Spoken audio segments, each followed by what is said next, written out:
Today we'll address one of the chronic problems with laptops. Later, I'll try to film the same video on a desktop computer as well. The bottom part is working, but there's no image on the screen. How do we solve this? I pressed the power button. It turned on. The fan is whirring. Very nice. After a few seconds, Windows started. We even heard the Windows startup sound, but there's no image. The bottom problem. So there's no problem with the motherboard. There's no image, or there's a faint image.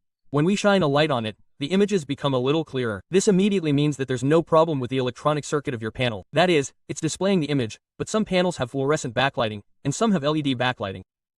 For the images to be visible, the LEDs and fluorescent lights need to be on. The same applies to LEDs and fluorescent lights. The third possibility is a thin cable that carries data from the motherboard via data cable. The wires inside are very thin. It usually enters from the right and left hinges.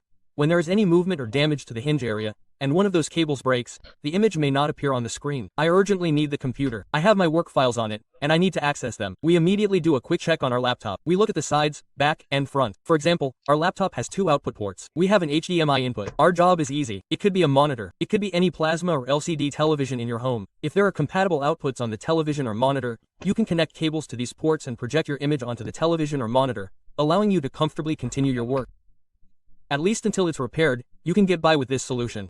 We've connected our laptop to the television. You can use it this way through the television. You can use your laptop or notebook via the television. Sometimes you ask in the comments, Nisette Abby, I connected my laptop to the television, but I didn't get an image. You press the menu button on your remote control. You select the input devices. After navigating to the input devices using the arrow keys, you need to select which port your device is connected to, whether it's HDMI 1, HDMI 2, or VGA. Since ours is currently on HDMI 2, I will select HDMI 2, and as you can see, our laptop screen is now mirrored on the television. I also want to briefly mention the sound issue. For example, if you connect it to your television via VGA, you won't get sound from your television speakers. In this case, you will either need to connect external speakers to your laptop or be content with the sound coming from the laptop's built-in speakers.